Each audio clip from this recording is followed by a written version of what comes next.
মার্কিন বাহিনী ভেনেজুয়েলার প্রেসিডেন্ট নিকোলাস মাদুরোকে তুলে নিয়ে যাওয়ার পর অনেকেই ধারণা করেছিলেন হয়তো দেশটির বিরোধী দলীয় নেত্রী মারিয়া করিনা মাচাদোকে শাসনাভার দেবেন ট্রাম্প। মাচাদো সেই আশাই করেছিলেন, কিন্তু সে আশায় জল ঢেলে দেন ট্রাম্প।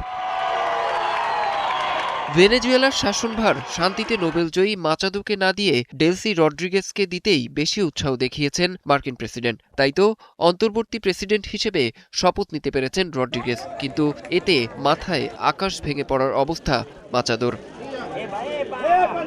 কয়েকজন মার্কিন কর্মকর্তার বরাত দিয়ে ওয়াশিংটন পোস্ট এক প্রতিবেদনে জানিয়েছে, নোবেল পুরস্কার গ্রহণের কারণেই মাচাদোর উপর চটেছেন ট্রাম্প। তারা বলছেন, ট্রাম্প এই পুরস্কার পেতে আগ্রহী ছিলেন, কিন্তু মাচাদো পুরস্কার প্রত্যাখ্যান না করে এটি গ্রহণ করেছেন, যা ট্রাম্পকে ক্ষিপ্ত করেছে। এ কারণে তাকে ভেনেজুয়েলার ক্ষমতা নেওয়া থেকে দূরে সরিয়ে দিয়েছেন মার্কিন প্রেসিডেন্ট।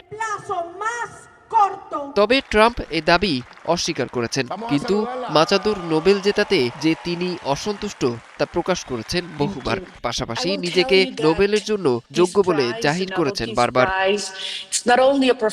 হোয়াইট হাউসের এক কর্মকর্তা বলেছেন, যদি মাচাদো পুরস্কার ফিরিয়ে দিয়ে ট্রাম্পকে দেওয়ার কথা বলতেন, তাহলে তিনি আজকে ভেনেজুয়েলার প্রেসিডেন্ট হতেন। যদিও মাচাদো পুরস্কারটি ট্রাম্পকে উৎসর্গ করেছিলেন, এমনকি নোবেল পুরস্কার ট্রাম্পের সাথে ভাগ করে নেওয়ার কথাও প্রকাশ করেছেন, কিন্তু এতেও ট্রাম্পের মন গলেনি। এরপরও হাল ছাড়ছেন না মারিয়া করিনা মাচাদো। নানাভাবে ট্রাম্পের মন জয়ের চেষ্টা করেই যাচ্ছেন। এরই মধ্যে ফক্স নিউজকে দেয়া এক সাক্ষাৎকারে নিকোলাস মাদুরোকে গ্রেপ্তার করা ভেনেজুয়েলার স্বাধীনতার জন্য ট্রাম্পের একটি বিশাল পদক্ষেপ বলে আখ্যায়িত করেছেন তিনি। পাশাপাশি ডেলসি রড্রিগেজের ওপর ভরসা না করার পরামর্শ দিয়েছেন, কিন্তু তাতেও কাজ হয়নি।